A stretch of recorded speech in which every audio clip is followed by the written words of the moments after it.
एक राजा युद्ध में हार गया तो शत्रु सैनिकों से बचने के लिए एक गुफा में छिप गया। सैनिकों ने पत्थरों से बंद कर दी थी गुफा।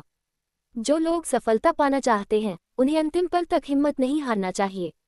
जिस पल हम हार मान लेते हैं उसी समय हम असफल हो जाते हैं।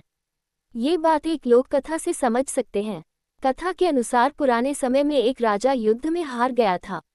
उसके सभी सैनिक मारे जा चुके थे। राजा किसी तरह अपनी जान बचाकर जंगल में भाग गया। सैनिक उसका पीछा कर रहे थे। वह बचने के लिए एक गुफा में छिप गया। सैनिक राजा को जंगल में खोजते खोजते उस गुफा तक पहुंच गए। गुफा के अंदर राजा को ढूंढा लेकिन सैनिक उसे ढूंढ नहीं सके। बाहर आकर सैनिकों ने बड़े बड़े पत्थरों से गुफा बंद कर दी।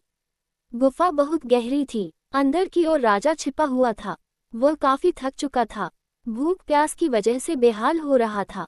उसके शरीर में ताकत भी नहीं बची थी। शत्रु सैनिक गुफा बंद करके वहां से चले गए तो राजा अंदर बैठा बैठा सोच रहा था कि अब तो उसका जीवन खत्म हो गया। वह गुफा से कभी बाहर नहीं निकल पाएगा। राजा निराश हो चुका था। तभी उसे माँ की एक बात याद आई। उसकी माँ कहती थी कि कुछ तो कर, यूं ही मत मर। ये बात याद आते ही राजा में फिर से ऊर्जा आ गई। उसने सोचा कि कोशिश किए बिना हार नहीं मानना चाहिए। राजा गुफा के द्वार से पत्थरों को हटाने का काम शुरू कर दिया। कड़ी मेहनत के बाद राजा ने बड़े बड़े पत्थर खिसका दिए। किसी तरह राजा ने बाहर निकलने की थोड़ी सी जगह बना ली थी। राजा गुफा से बाहर निकला और अपने मित्र राजा के पास पहुंच गया। मित्र राजाओं की मदद से उसने शत्रुओं को पराजित कर दिया और अपना राज्य वापस प्राप्त कर लिया।